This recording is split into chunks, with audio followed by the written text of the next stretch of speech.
au verset tête. Vatere Sarah et Ben Hagar Amitzrit Asher Yalda Avraham Metzachek. Sarah vit le fils d'Agar l'Égyptienne qu'elle avait enfanté pour Abraham, riant. Bon, le rire ne plaît pas à Sarah. Va tomer le Abraham garesh ha'ama azot adbena. Elle dit donc à Abraham, renvoie cette servante et son fils. Qui lo yirash ben ha'ama azot im beni Yitzhak. Car il n'héritera pas le fils de cette servante avec mon fils, avec Yitzhak. C'est la deuxième fois que Agar est renvoyée. Ouais. La première fois, c'est sauvé, je crois. Oui, bon, c'est après la même chose.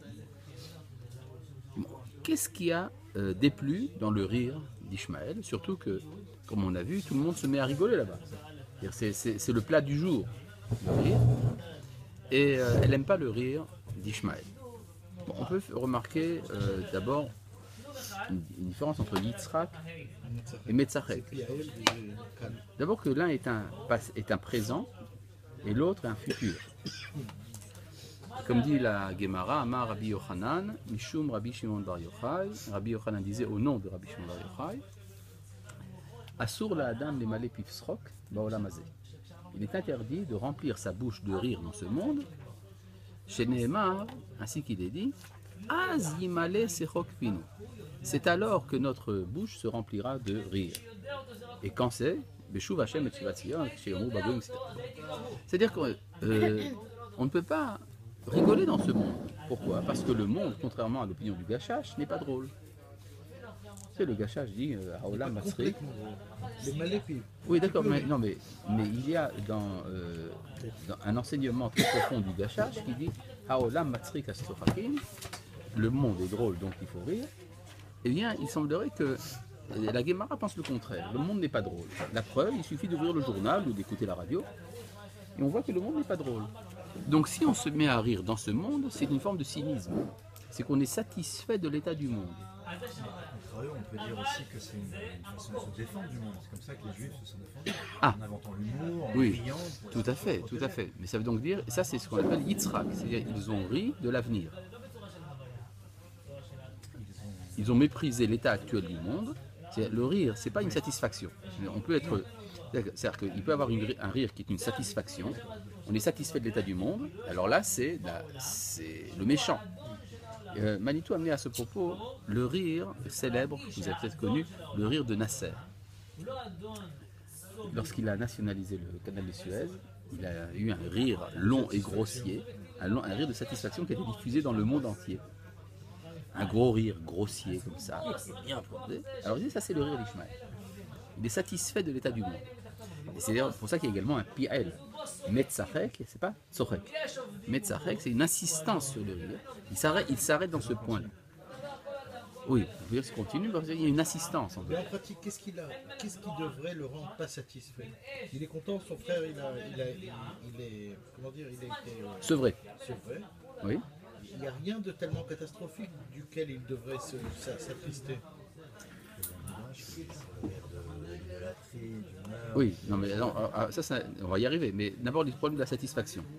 Il ne doit pas être satisfait parce que le monde n'est pas encore parfait. Maintenant, comment ça se traduit dans les faits? Il y a à ce propos des Midrashim, dans plusieurs versions. La version la plus complète, c'est dans la Tosefta de Sota, où il y a là-bas 4 opinions différentes de quel était le rire d'Ishmaël. N'est-ce pas? Nous en sommes au chapitre Kaf Aleph, au verset Yud. Chapitre Kaf Aleph, au verset Yud. Non, vous n'êtes pas si loin. La vérité, c'est que vous n'êtes pas si loin. Oui, mais non, le problème, c'est que vous êtes revenu en arrière, alors que vous étiez à la bonne page, et que c'est là. Oui, voilà.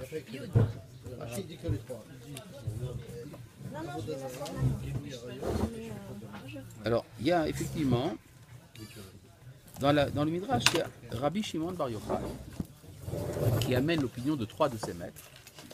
Il dit, mes 3 maîtres interprètent ça en mal, et moi j'interprète ça en bien.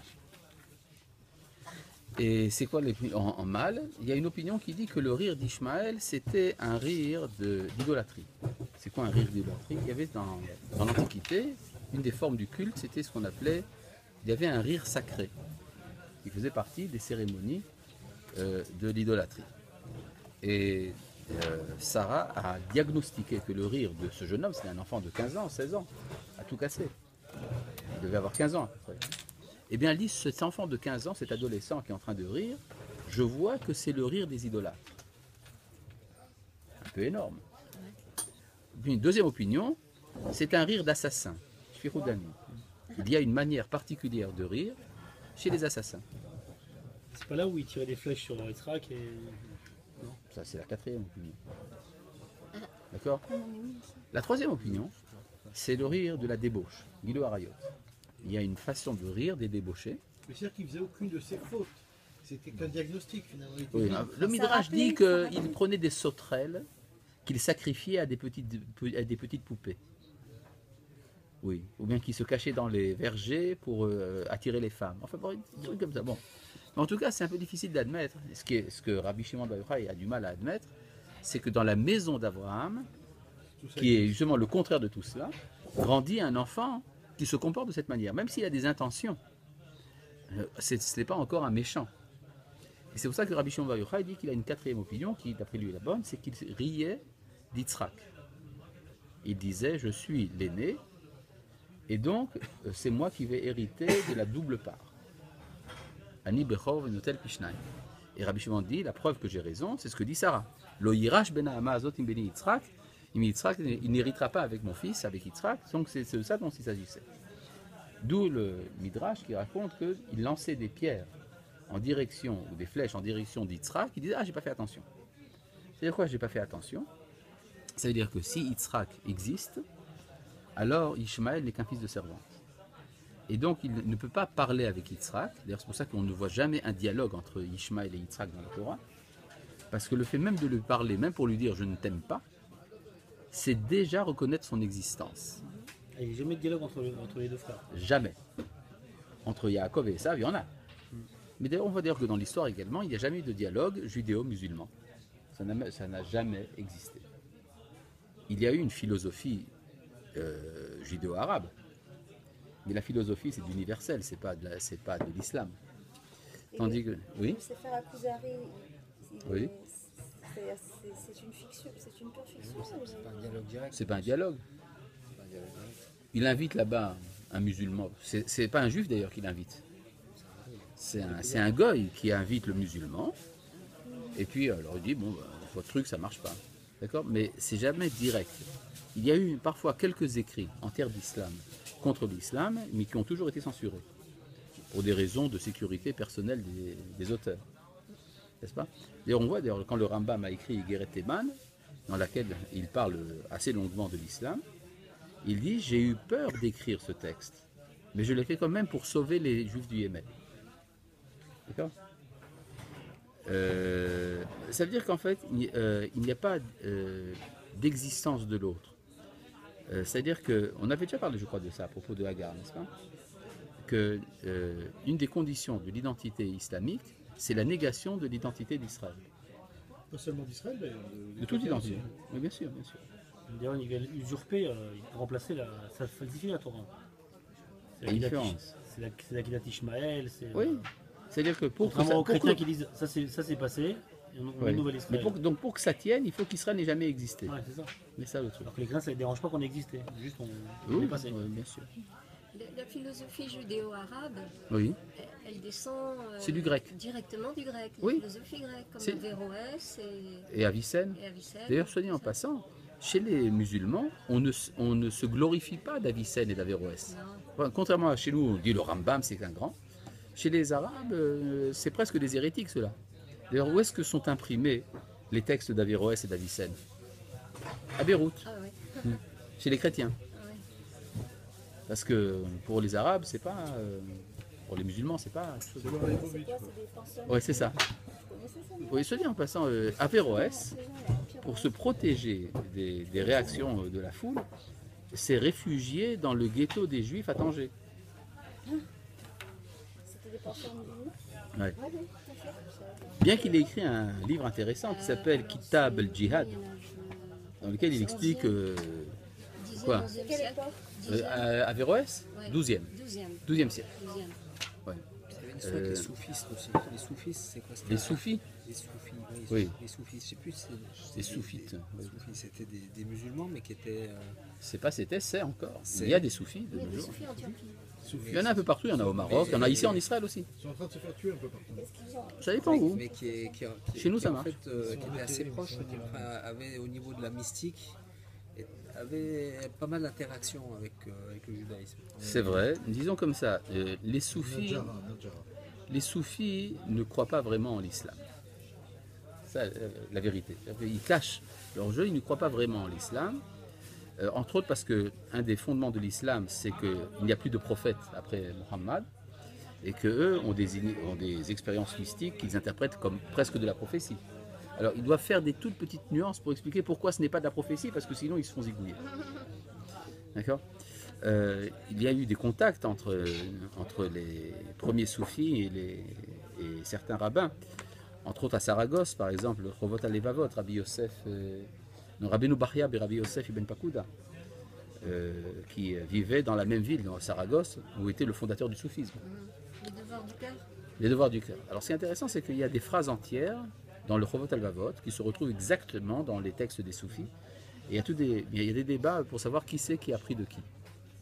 Donc, visiblement, il y avait quand même un Bien moment. sûr. Bah oui, Rabbi Avraham ben Arambam, le fils du Rambam, dans son livre Kafayat al-Abadin, c'est un livre quasi soufi. Hein. Les soufis, c'est pas de boire. Quoi? Ils permettent de boire de l'alcool, par exemple. Certains d'entre eux. Comme Ouais. Un très fameux.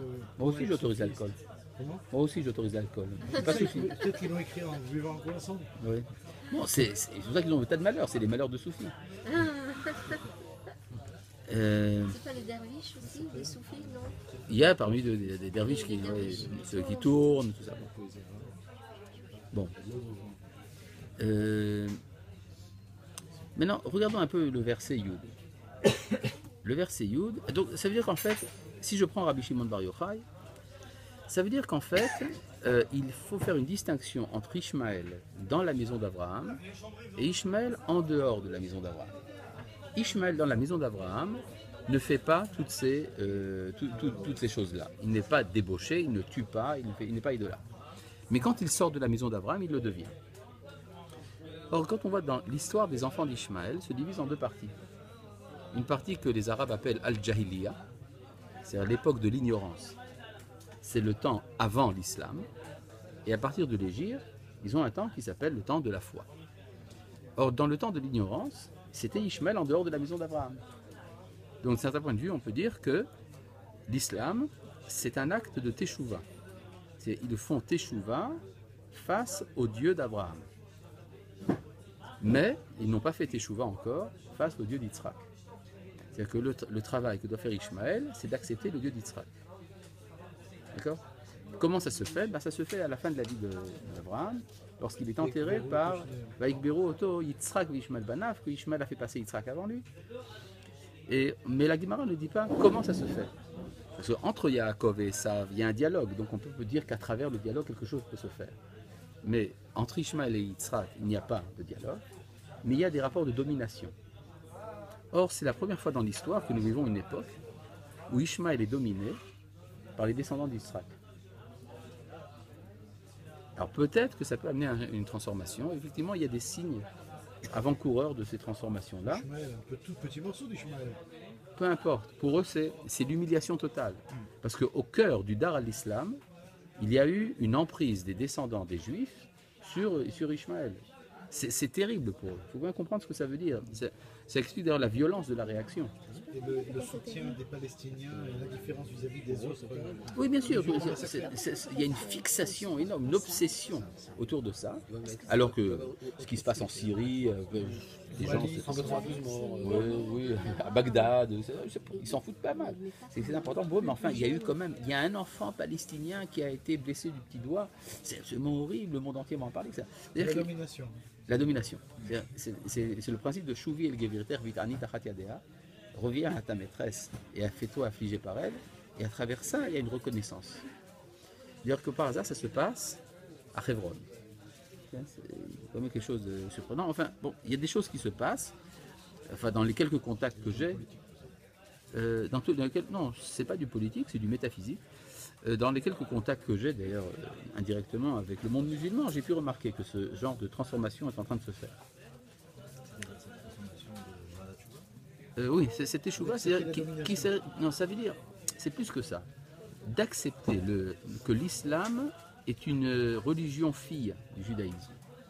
Non pas quelque chose qui se substitue ou qui remplace, mais c'est quelque chose qui trouve sa légitimation dans la Torah. Ce serait possible éventuellement si on fait une distinction entre ce qu'on appelle les sourates mécoises et les sourates de Médine. Vous connaissez cette différence? Non. Non? C'est antérieur. Bon. Ça a été écrit antérieurement. Et c'est lesquelles? Celle de Médine. Non, justement. Voilà. Bon, c'est pas grave.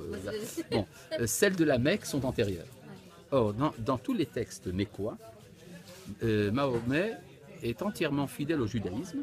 Il se présente comme le délégué de la Torah d'Israël pour les Arabes. Grâce à son grand-père. L'ambassadeur. Oui, c'est ça. En fait, il fonde une sorte de culte adapté aux Arabes, mais en tant que délégué, oui, par son grand-père éventuellement. Bon.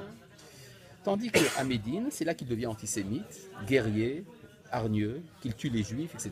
C'est dans le même texte. Oui, non, mais c'est mélangé, mais les Arabes eux-mêmes indiquent dans le Coran Makiya ou Madiniya. D'accord? Oui, c'est indiqué chez eux. Quel texte est de Médine, quel texte est de la Qui c'est qui a Comment compilé les deux Babli textes? et Yerushalmi, on a dit. Oui, c'est ça. Ouais, mais qui c'est qui a compilé les deux textes? Comment? Qui c'est qui a compilé les deux textes? Omar. Comment? Omar. Omar. Mais qu'est-ce qui a provoqué cette mutation? Alors, il est probable que là, il a eu connaissance des prêtres chrétiens qui étaient là-bas, parce qu'il cite beaucoup Jésus à partir de ce moment-là. À part ça, il a eu également une expérience assez douloureuse, c'est qu'il a réuni les Juifs et qu'il leur a donné un discours. Et ils ont éclaté de rire. Elle est très vexée, très profondément atteinte, et depuis il est devenu antisémite. Surtout qu'il leur a dit des choses qui étaient absolument incroyables, telles que par exemple que Marie, la mère de Jésus, c'est Myriam, la sœur de Moshe. Ou bien par exemple, c'est écrit dans le Coran que Pharaon a demandé à Haman de construire une tour qui arrive jusqu'au ciel. Alors quand vous entendez ça... Précurseur d'Einstein. Exactement. Peut-être qu'il pensait aux théories du Bilboul. Oui, certainement. Voilà. Ça fait partie des commentateurs. Ça, c'est les commentateurs après. Ils ont des micros de l'autre aussi. Mais, quand les Juifs ont entendu des trucs de ce genre, ils ont éclaté de rire. Alors, vous comprenez que Mahomet est très embêté parce que les Juifs lui disent enfin, qu'est-ce que tu es venu faire chez nous? Tu es venu recevoir la gushpanka, le sceau de l'authenticité de ta prophétie. Or, tu dis n'importe quoi parce que ça contredit ce qui est écrit dans le Tanakh. Réaction de Mahomet, vous avez falsifié les textes. D'accord? C'est la réponse. C'est-à-dire qu'au lieu de confronter face à face le problème, il va esquiver en disant vous êtes des falsificateurs. Donc c'est ça la teshuva qui doit faire, reconnaître l'autorité du Dieu d'Yitzhak, et donc de la Torah de Moshe. C'est tout un travail à faire chez eux. Il y a 10 ans, en Égypte, il y avait un cheikh qui a déclaré qu'il faudrait que l'islam se réforme et revienne à la doctrine mécoise et pas à la médinoise. Il s'est fait pendre. Il a été jugé et pendu. Donc c'est pas si simple que ça. C'est peut-être une grosse bêtise qu'il a dit s'il s'est fait prendre. Disons comme ça. Mais je me rappelle que lorsque j'étais à Lausanne, en Suisse, j'étais à Lausanne en Suisse, et il y a eu une réunion, enfin le rabbin de la ville avait invité là-bas des représentants des différents cultes. Il y avait là-bas des musulmans, des catholiques, des protestants, des Bahaïs, enfin un peu de tout. Il y avait même des juifs. Et donc la synagogue avait enfin minyan. Bon. Alors là-bas, donc le cherche, il y avait un cherche donc, qui entend tout mon discours sur le noatisme, ce machin-là. Il me dit, mais qu'est-ce que vous pensez de Muhammad? Je savais très bien ce que ça voulait dire. Alors je lui dis, écoutez, si vous voulez qu'il y ait un dialogue possible entre nous, ce serait intéressant que vous fassiez la différence, vous fassiez attention à la différence entre les sourates de la Mecque et celles de Médine. Il était tout content, il m'a appris, mais il est venu, il m'a béni. D'accord? Mais non, ça veut dire quoi? Ça veut dire qu'il n'a pas compris ce que je lui ai dit. Mais ça veut dire qu'il était content que quelqu'un connaisse. Ça s'intéresse un petit peu au Coran. Ouais, c'est ça. C'est parce que j'étais au Coran. Il était au courant. Oui. Bon, entre autres choses, il y a le problème de la sourate numéro 5, dans laquelle il est dit en toutes lettres que la terre a été écrite pour les enfants d'Israël, et contrée d'Orient et d'Occident, autour du Jourdain. Tout ça, ça appartient aux enfants d'Israël. N'est-ce pas? Quand on dit que Moshe dit Ulu al-ard al-muqaddasa, rentrez dans la terre sainte, ne vous attardez pas, etc. Parce que Dieu vous l'a écrit. Alors, quand on dit dans l'islam que quelque chose est écrit, ça veut dire que c'est un absolu. C'est-à-dire, par exemple, comment est-ce qu'on dit la vérité en arabe? Alors, haq, n'est-ce pas? Haq, ça vient du mot, c'est comme hakouk, c'est quelque chose qui est gravé. Donc, quand quelque chose est écrit, pour eux, ça veut dire que c'est la vérité. C'est un absolu. Donc, ça les embête beaucoup, cette histoire. Ils ont des tas de... Bon, ils ont des pilpoulim pour expliquer ça.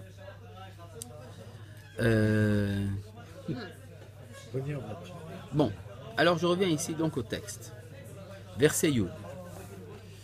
Va tomer le Avraham garesh ha'amazot ve'et bena, et elle dit à Avraham, renvoie cette servante et son fils, qui lo yirash bena ha'amazot, car il n'héritera pas le fils de cette servante, im beni, avec mon fils, im Yitzhak. Donc Yitzhak est le fils de qui d'après ce discours?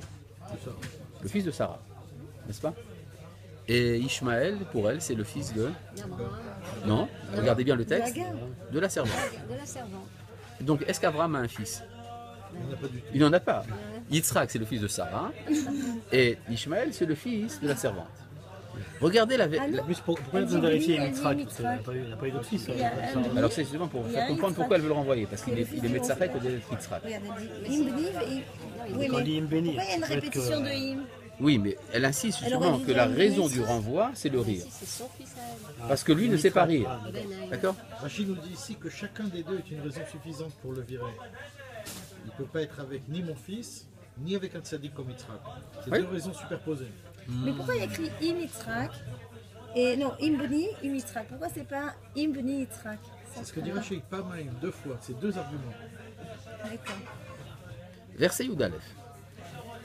Vayera hadavar meod, bene Avraham. La chose déplut beaucoup aux yeux d'Avraham, alodot beno, à propos de son fils. Lequel? Lequel? Ben, son fils est Ishmaël. C'est-à-dire qu'en fait, il y a ici une prise de position d'Abraham. Mon fils c'est Ishmaël. Sarah dit mon fils c'est Yitzhak. Et Abraham dit mon fils c'est Ishmaël. Parce qu'on parle de lui. Le pshat, on parle de lui. Il s'agit de virer Ishmaël. Bien sûr. Oui, mais il aurait suffi. Pour son fils. Oui, mais attention, il aurait suffi d'être écrit Vaïra Davar Meod Bene Avraham. Point. On sait très bien de quoi il s'agit. Peut-être que ça veut dire qu'il s'en fout de virer Agar, mais qu'il ne veut pas virer Ishmaël, par exemple. Parce qu'elle lui dit de virer les deux. Dans le pshat, hein, c'est pas contradictoire, c'est juste pour dire que le pshat, il peut dire Certainement pas. Il n'a pas envie de virer. Certainement pas. Le verset Yudbet dit le contraire. Que ça lui a déplu également pour la servante. Parce que Oui. c'est une question d'héritage aussi. Hein. Bien sûr. Il faut savoir qui est le fils. C'est-à-dire, est-ce que c'est simplement un descendant ou est-ce que c'est également un fils? C'est-à-dire que le fils est un statut particulier. Vayomer Elohim el Avraham, et Elohim dit à Avraham, Alira be'enecha la nar ve'la matecha. Que cela ne te déplaise pas pour le jeune homme et ta servante. Donc il n'appelle pas ton fils. Il lui met les points sur les i et les barres sur les t. Et il dit quand même Zarachaou. Ça, j'ai pas encore lu. Kol asher tomar elecha Sarah shma bekola, tout ce que tu diras Sarah, écoute sa voix. Ki be Yitzhak ira elecha Zara, c'est parce que c'est en Yitzhak que sera appelé pour toi une descendance. Vegam et ben ha'ama, et le fils de la servante, c'est bien insisté. Les goy asimenu, j'en ferai une grande nation, j'en ferai une nation. Ki zar achaou, car il est ta descendance. Donc il est ta descendance, mais il n'est pas ton fils. C'est quoi la différence? Comment? C'est quoi la différence entre. Donc il y a une différence entre descendance et fils. Mais le problème, c'est que pour Yitzhak aussi, il n'y a pas écrit fils. Il dit Zaracha. C'est-à-dire que les deux cessent d'être des fils. C'est-à-dire, l'un, il est peut-être le fils, mais de Sarah. Il n'est pas encore ton fils. Et pour Ishmaël, il n'est pas ton fils, il est ta descendance. Il est nommé ici. Yitzhak est nommé alors que le Ben Amar. Oui, on ne dit pas son nom. On ne dit pas son nom. C'est vrai. Vous avez une explication, vous? Non, je vous la demande. Eh ben, je ne l'ai pas non plus. Je ne sais pas. Tiens, on peut dire peut-être que Oui. ça se passe quand ça se passe quand il est tout petit, Yitzhak. Et alors? il n'a pas encore formé sa personnalité, c'est pas encore un sadique. Il n'est pas encore Bno Shel Avraham. Et alors? C'est lorsqu'il sera l'héritier spirituel dans Oui. ses gestes, il deviendra un C'est sadique, possible. qui deviendra vraiment le fils de facto. C'est Pour possible. l'instant, c'est qu'une névoie, c'est qu'un bébé. Il a 2 ans ou 3 ans, je ne sais pas combien il a. Là. Il est sevré déjà. C'est vrai, mais il est petit. Oui. On ne peut pas encore dire s'il va être l'héritier spirituel. Je crois C'est que vrai. Ben, ça veut dire l'héritier spirituel. Oui, Et dans bien ce sûr. sens, il n'est pas encore Ben. D'accord. Mais la question que pose madame, c'est pourquoi le nom d'Ishmaël n'est pas mentionné? Parce que Yitzhak, c'est quand il deviendra Yitzhak, le personnage Yitzhak, qu'il aura. Oui, mais Ishmaël, pourquoi on ne dit pas son nom? Ishmael, Ah, parce que sa personnalité ne nous intéresse pas, il est en dehors du tout. Oui, mais enfin, il a été mentionné dans la partie de l'Echlecha. Ici, on ne dit pas son nom, c'est quand même bizarre. Alors j'ai demandé s'il y avait une interprétation, on m'a dit mais non, que Félix, que moi je la donne. Je ne peux pas tout faire, moi. Je fais ce que je peux. Bon, avec ce que j'ai. Mais aux yeux de Hachem, ce qui importe, c'est aux yeux d'Hachem. Oui, Donc, qui définit les descendants, la Oui. descendance. mais pour l'instant, il n'y a pas de définition pour l'instant. Si, il a dit, Quoi? À descendance, oui, mais pas fils. Descendance. Mais pas fils. pas fils, mais D'accord. descendance. Ça oui, ça on est d'accord. On veut savoir qu'est-ce que chacun va faire. Est-ce que la descendance va être capable également d'être fils? C'est encore pas fixé. D'accord? Maintenant, gardez la page, mais regardez une petite seconde au chapitre Kafbet, au verset Gimel. Chapitre Kafbet, au verset Gimel. Il suffit de tourner une feuille. Une feuille seulement. Sur la gauche, en haut, au verset Gimel. Non, sur la gauche, dans la page gauche. Vaishkan. Vayashkem Avraham Baboker. Avraham se leva tôt le matin. Revenez en arrière. Nous sommes donc au chapitre Kafalef, au verset Yud Dalet. Vayashkem Avraham Baboker. Ah, tiens donc. Donc commence ici le récit de la Hakeda d'Ishmaël. Ah, ok. Voilà. Donc nous sommes ici au chapitre Kafalef, au verset Yud Dalet. Ce qui se lève tôt, c'est la Kedah, c'est ça? On va voir, non, c'est beaucoup plus que ça. C'est pas seulement aussi le veto. On va voir que ici le récit, il y a ici un fils d'Abraham qui va être en danger de mort et qui va être sauvé par l'intervention d'un ange. Ça vous rappelle quelque chose, ça? Hein? Quand Ishmael, c'est- Et puis qui après a une promesse de grande descendance. Bon, c'est exactement en fait la même chose. Mais on va voir que l'un est la caricature de l'autre. Ou plus précisément le brouillon de l'autre. C'est-à-dire que nous avons ici un brouillon de Hakeda, et on va voir qu'il y a des différences. Non, c'est vrai. Il y a des différences énormes sur le plan moral, mais ça vous explique la tradition musulmane qui dit que la Hakeda était celle d'Ishmaël. Il y a ici une étincelle de vérité. Ça vient de là. C'est pas tout à fait faux. D'accord? Donc, Vayashkem Avraham Baboker. Donc, il y a ici Avraham qui se lève. Vaikar Lechem. Où est-ce qu'on en est? Ah oui, ça. Au Yudalet. Vaikar Lechem Bechemat Maim. Il prit du pain et une outre d'eau. Vaïten El Hagar Samal Shichva Vtailed Vashachea. Il mit sur Hagar, sur son épaule, ainsi que l'enfant qu'il renvoya. Vateler Vateta Bimar Beersheva. Et là, errant dans le désert de Beersheva. Comment est-ce que Abraham connaissait la route pour le mont Moria? Hein? Quand Abraham est parti pour la Hakeda, comment est-ce qu'il a trouvé? Il est parti d'où? De Beersheba? Il revient à Beersheba. Mais il est parti d'où? Peut-être de Beersheba. Mais en tout cas, comment est-ce qu'Abraham sait la route pour le mont Moria? Il en vient, non? Il parle- Non? il parle de Midbar. Asher Areka. Asher Areka, je te montrerai. Il est inspiré, il ne sait pas très bien où c'est, l'avait mais il va vu, trouver. Et Hagar, elle ne trouve pas. Hagar ne trouve pas. C'est-à-dire qu'il y a ici quelque chose qui lui manque. Elle qui avait le roi Hakodesh auparavant, elle semble l'avoir perdu. Quand est-ce- non. Ben, quand l'ange lui a parlé, là, on avait vu. Ah oui. Oui, et là aussi, elle va le réavoir. Mais il y a ici quelque chose d'errant. D'ailleurs, il y a à Beersheva un endroit qui s'appelle Beth Moria, mais je crois que ça n'a rien à voir. Bon. Vayichlu Amaim Minachemet, l'eau fut épuisée de l'outre. Vatachlech et Ayeled Tachat Achad Asichim, elle jeta l'enfant. L'enfant, il a quelque chose comme 15 ans. Hein. Ça, c'est Sous devenu- un- C'est devenu Yeled. Hein? C'était un art d'abord et c'est devenu Yeled. Il a rajeuni. Probablement, oui. À moins que le mot Yeled veut dire autre chose.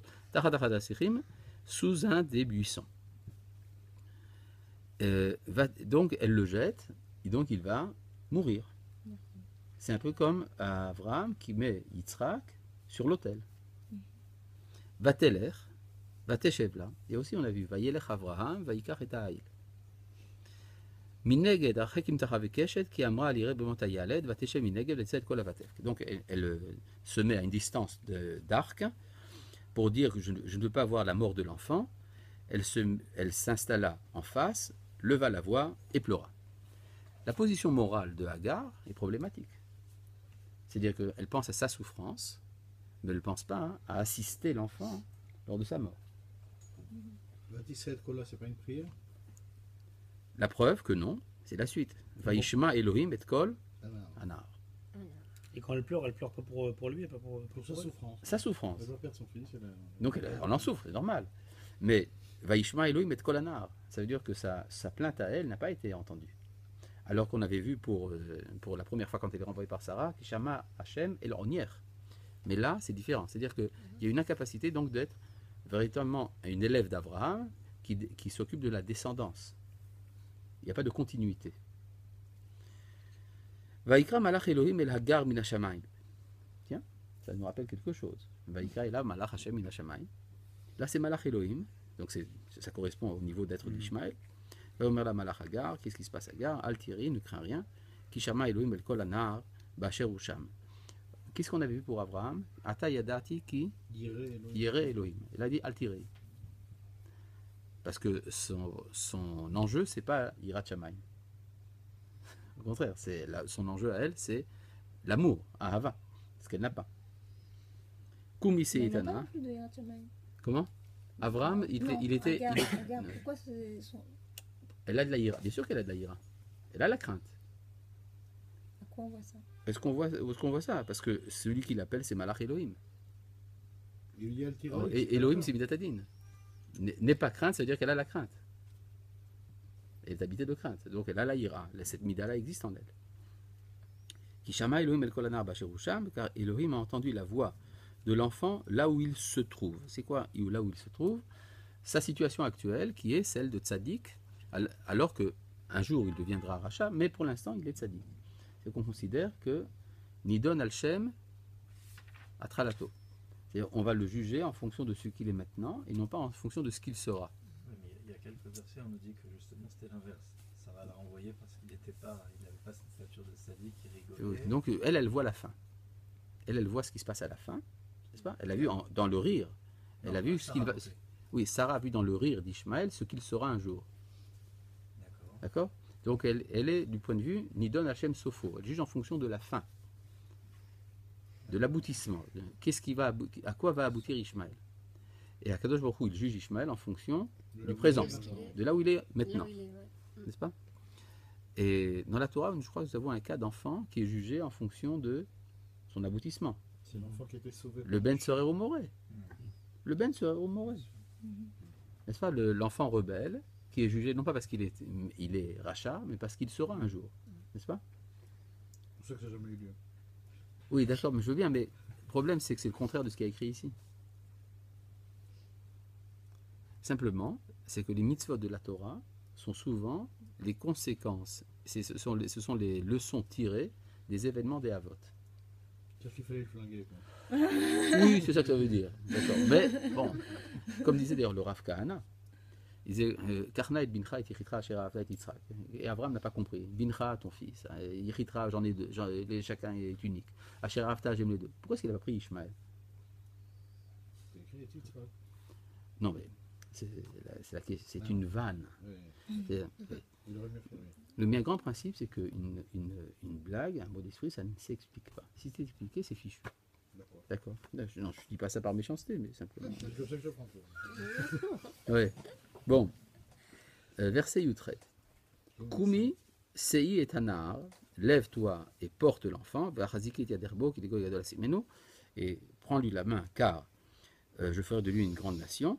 Vaifkar Elohim et Ainea, Batere Bermaim. Elohim leva ses yeux, ou lui ouvrit ses yeux, et elle vit un puits d'eau. C'est exactement ce qui se passe avec Abraham lorsqu'il lève les yeux et qu'il voit un bélier. Elle dit, ah, on va le remplacer. Là, c'est le bélier qui sauve Yitzhak. Là, c'est l'eau qui va sauver Ishmaël. ותמל את החן ותשק את הנהר, ויהי אלוהים את הנהר ויגדל, וישב במדבר ויראו וקשה. Donc Dieu est avec l'enfant qui devient un archer, וישב במדבר פרן, qui s'installe dans le désert de Paran, ותיקח לו אמו אישה מארץ מצרים, et sa mère lui prend une femme du pays d'Égypte. C'est-à-dire que juste après son Akéda, il y a son mariage. D'accord? Comme avec Yitzhak. Oui, alors quand il dit ça. Donc on voit qu'il y a ici quelque chose qui ressemble, mais avec une différence, c'est qu'en fait, il n'y a pas ici de Messirut Nefesh. C'est-à-dire les événements sont imposés en fait à Hagar et à Ishmaël. Il n'y a pas de choix de le faire. Il y a un peu quand même la Messirut Nefesh d'Abraham, parce qu'en fait, en quelque sorte, il sacrifie un peu son fils en le renvoyant. Non, mais il ne pensait pas que l'autre qu'elle allait se perdre dans le désert de Beersheba. En fait, tout ça, ce sont des accidents. C'est des accidents. En fait, si tout avait bien marché, ben, elle aurait trouvé. Elle serait arrivée en Égypte, en fait, probablement. Et donc, elle serait rentrée chez papa et qu'il aurait fait grandir dans le palais du pharaon. D'accord? Et C'est Fidel. ce qui est arrivé. Elle est quand même intelligente en Égypte. Elle a pris une femme égyptienne, non? Oui, mais il est resté dans le désert. Il est dans le désert. C'est-à-dire qu'il y a dans toute cette aventure, il y a un peu de fatalisme. C'est Ça l'origine correspond bien au fatalisme oriental. Oriental. l'octobre arabe. Et voilà. Voilà. Comme disait Roland Bakri, à la Shalom, qu'est-ce que tu reproches à ce vin? Mektoub, c'était gris. Bon.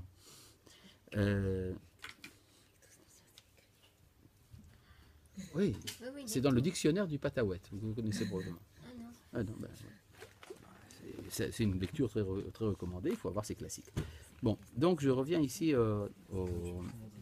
Oui, Il renvoie Hagar. Ishmaël et Hagar. Mhm. On le dit qu'elle aille à Montréal ou on le dit qu'elle aille à... Qu'elle aille où elle veut. Qu'est-ce qu'il veut lui, Abraham? Qu'est-ce qu'il veut? Il veut qu'elle ne soit pas là. Il écoute Parce Dieu, que c'est bon. Sarah Oui, ne non, mais veut pas. qu'est-ce qu'il lui donne comme instruction? Il demande Aucune. d'aller où? Il ne dit pas. Elle est renvoyée. Donc elle est répudiée, donc elle est libre. Elle fait ce qu'elle veut maintenant. Mais quand tout à l'heure vous avez dit elle s'est perdue, elle ne connaissait pas le chemin pour aller à Montréal. Non. Non, j'ai comparé avec la connaissance qu'avait Abraham du lieu où il doit arriver. Lui aussi ne savait pas où il devait arriver. Mais il a quand même trouvé. Elle aurait dû donc avoir une instruction intérieure ou une révélation qui lui dirait où est-ce qu'elle va. Mais elle ne le mérite pas. D'accord? D'ailleurs, qui est la femme qu'elle a prise de l'Égypte? C'est pas écrit, n'est-ce pas? Il n'y a pas écrit le nom de la femme d'Ishmaël. Mais non, mais c'est pas écrit. Mais dans le Targum attribué, c'est le pseudo Yonatan ben Uziel. Vous savez qu'il y a un Targum de la Bible, des Nevi'im, des prophètes, qui s'appelle Targum Yonatan, qui a été écrit par un des grands maîtres, un des élèves de Hillel, Yonatan ben Uziel. Sur la Torah, il n'y a pas de Targum de Yonatan ben Uziel, mais il y a un autre Targum tardif qui est attribué à Yonatan ben Uziel, et dans les Mikrot Gedolot, il y a toujours écrit Yonatan ben Uziel, mais c'est pas vrai.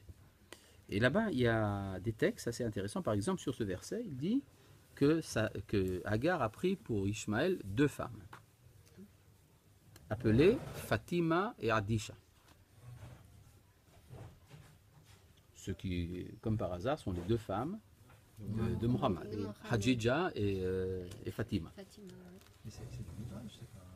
Ça veut dire que c'est tardif. C'est-à-dire que c'était écrit après Mohammed. Exactement. Après le Coran. Oui. Sûrement pas Jonathan Ben Uziel. Ouais, c'est pas Yonatan ben Uziel. Non, il y a des indices parfois. À moins qu'il soit prophétique lui-même.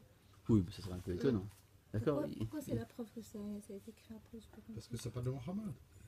C'est ça. Mohammed est après.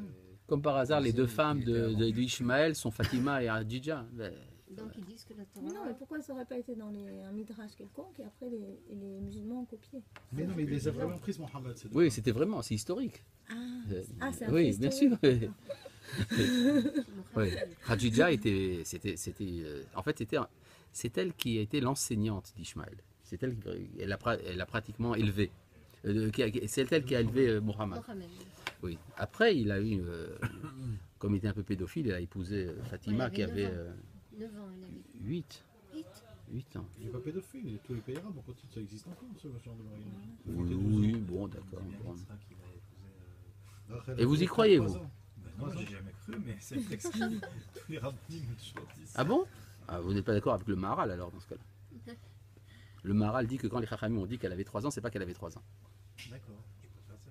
D'accord. Mais ça veut dire que comment? J'ai jamais compris cette histoire-là. De toute façon, ça marche pas dans le texte. À 3 ans, elle le voit de loin, elle Mais tombe, oui. etc. Ça marche pas. Quand une 2 ou 3 ans, elle tombe pas de son cheval parce qu'elle voit un homme. Un cheval. Un chameau. chameau. Enfin, Un bon. chameau. Toute cette histoire ne correspond pas du tout à la description d'un enfant. Évidemment, Les évidemment. négociations qu'elle a avec son père et tout ce qui se passe avant, ça marche pas avec une enfant de 3 ans. Évidemment. Bon, Sauf qu'on dit qu'elle emmène sa nourrice. Ça correspond à une Ah femme. ouais, elle amène sa nourrice. On voit des ça, nourrices c'est qui Il y a un meurent, problème. continuent à en parler. oui, Vatamot est est vraiment. Elle a 100 ans. Elle a 100 ans C'est pas déjà. la nourrice, c'est une sorte de relation. Non, peut-être qu'elle a semi- commencé comme. Elle a commencé il y a très longtemps comme nourrice, mais ils sont restés liés comme des vieilles filles au père qui restent avec la famille jusqu'à leur mort. Non, c'est vrai, c'est ça. Non Bon, il y a des midrashim qui disent qu'en plus elle était de la famille. Oui. Elle s'appelait C'est la Rivka. vieille tante, quoi. Rivka, elle s'appelait. La nourrice. La nourrice, non, c'est notre mère qui s'appelait Oui, Rivka. non, mais la nourrice s'appelait Dvora. pardon. Dévora. Ah oui, c'est vrai. c'est vrai. Ouais, ce qui est un nom un peu problématique quand on parle français, parce que parler de Deborah, je sais pas. Oui, bon. Je continue ici au chapitre Kaf Aleph, au verset Kaf Bet. Alors là, il y a ici un interlude entre la Akedah d'Ishmaël et l'Akedah d'Yitzhak. Et cet interlude est quand même surprenant. Qu'est-ce qu'il fait ici? Bon, voyons donc. Vaï Baetaï. Ce fut en ce temps-là. Vayomer Avimelech ou Fichol Sartsevao et Abraham les morts. Avimelech et Pichol, son chef d'armée, dit à Abraham, Elohim imcha bechol asher ata oseh, Dieu est avec toi dans tout ce que tu fais. Où est-ce qu'ils habitent, Avimelech et Pichol? Philistine. Mais où ça? Grave, hein. À Gra.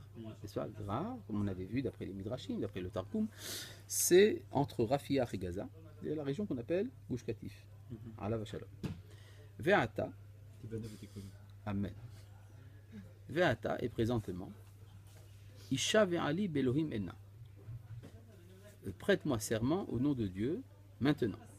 Im tishkorli ou lini ou l'erdi, si tu m'attaques, moi ou mes descendants, ou mes descendants de descendants.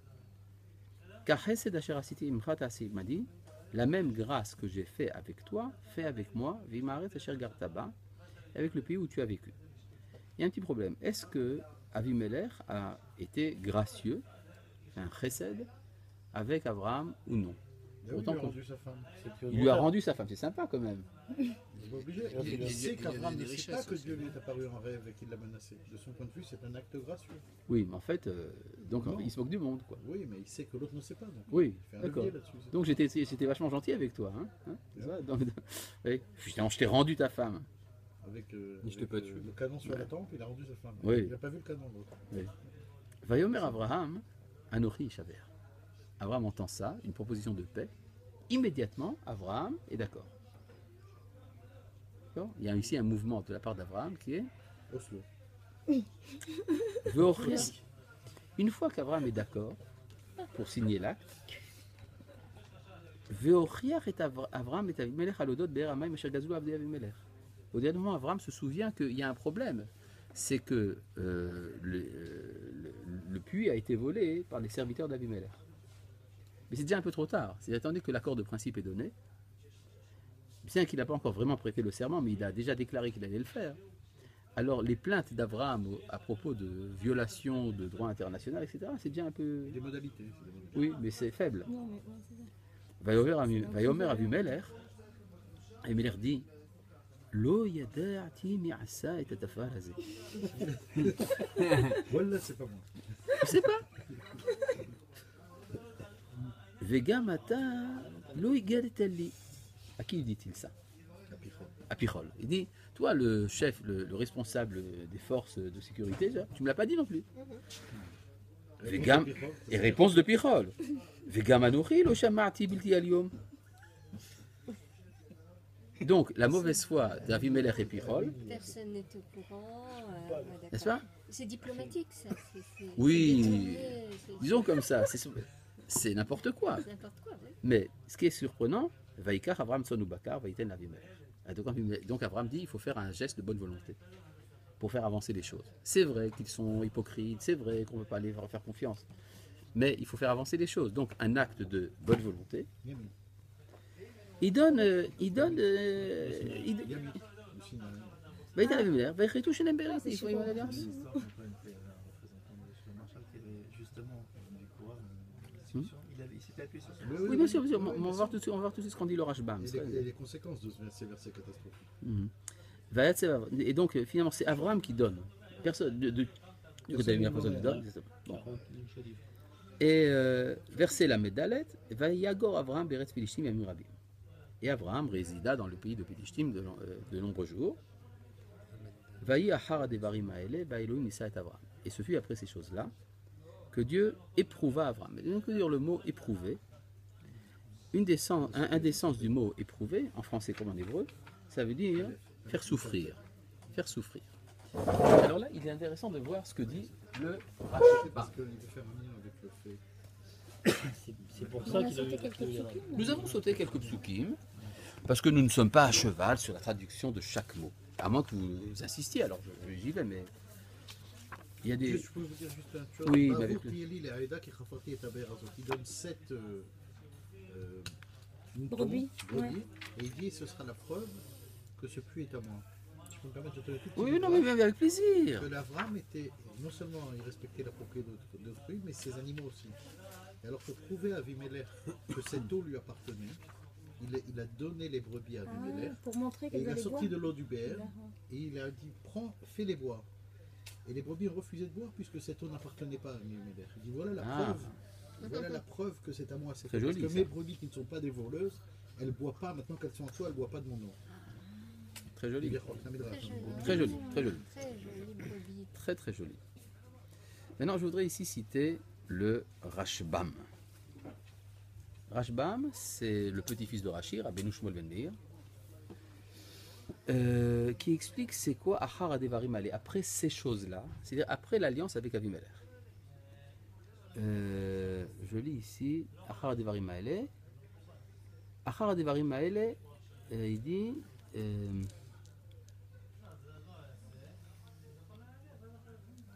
Afkan, Achar Adevarim Shekarat Avraham Berit la Avimelech.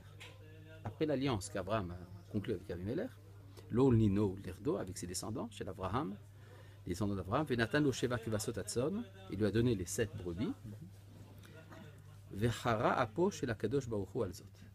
Et Dieu a été courroucé de cela. Sheare, Eretz Pelishtim, Bichlal Gevul Israël. Alors que le pays des Pelishtim fait partie du territoire d'Israël. Vakadosh Baruch Hu Tziva Aleem Lo Techaye Kol Neshama. Et que Dieu a décrété de ne pas les laisser en vie. Vegam bi Yoshua, et également dans le livre de Yoshua, Matilim al Arech Hameshet Sarne Plishtim Goral, les 5 cités des Philistins sont attribuées en lot aux tribus d'Israël. La reine Vea Elohim Nissa et Avraham, c'est pour ça que Dieu a éprouvé Avraham. Kintero Vitsiao, c'est-à-dire qu'il l'a fait souffrir. Il amène ici plusieurs versets dans lesquels on voit que le mot Lenasot signifie faire souffrir. Klomar, c'est-à-dire Nidgaeta beben shenetaticha, tu t'es rempli d'orgueil à cause du fils que je t'ai donné.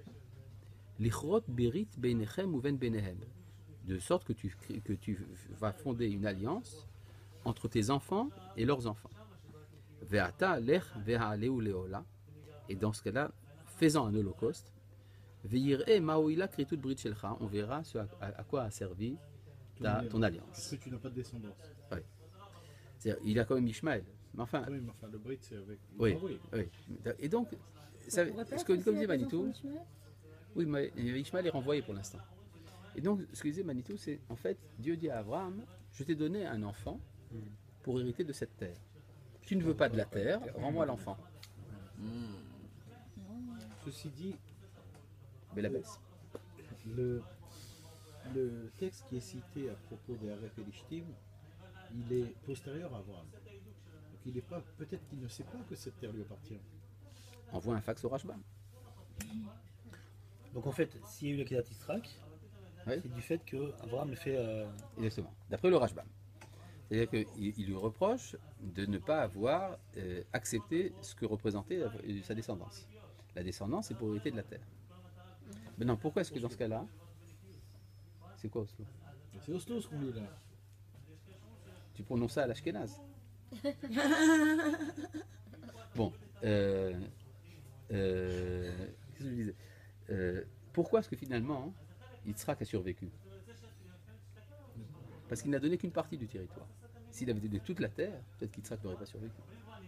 Mais il a donné une partie, c'est bon. Mais pourquoi il dit qu'il a donné il a repoussé la conquête, c'est tout. Ménénim En fait, Merdi, c'est ça. d'ailleurs, c'est le. C'est vrai. Il a donné les 7 brebis pour faire un pacte avec Avimelech et pour avoir la paix. Oui, Donc, les 7 brebis, en fait, représentent aussi du territoire. elle représente, oui, l'accord. Elle représente l'accord. Elles représentent l'accord, mais l'accord basé sur du territoire. Oui, c'est ça. Encore, ne pas donc c'est l'attaquer, pas- ne pas- c'est un pacte de Pacte de non-agression. non-agression. Il fait un pacte de non-agression. Oui, C'est un mais, pacte, mais ouais. alors qu'il a le Il devoir. renonce à la terre. Oui, d'ailleurs, ça, Nini Urdi, ça ne veut pas dire forcément 3 générations ou 4 générations. Ça peut vouloir dire également, ça peut vouloir dire éternité. C'est la descendance. Ouais, c'est ça, ouais. D'accord? Ça, c'est l'interprétation du Rashbam. C'est pas la seule, mais elle est en soi intéressante, c'est pour ça que je l'amène. Il n'y avait pas que des Philistins, il y avait d'autres peuples en fait sur la terre, au moment d'Abraham, cette peuple. Oui, mais il n'a pas fait d'accord avec eux. Il n'est pas engagé de jamais les agresser. Oui, mais Là, il a un accord avec Abimelech. d'accord, mais en fait, il ne s'est pas positionné comme quelqu'un qui allait conquérir en fait toute cette terre. Il n'a pas besoin de le dire. Quand il sera assez fort, il le fera. Cette terre, elle lui a été donnée. Il dirait si tu la donnes. Si t'en veux pas, bah, alors t'as pas besoin de fils. Non, ça j'ai compris, mais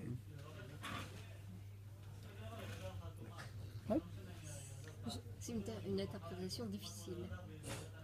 C'est mon fils, le fils, en échange de la terre. Tu veux pas de la terre, je te prends ton fils. Le fils, c'est Parce pour que le avoir la fils était terre. là pour conquérir la terre. C'est ça.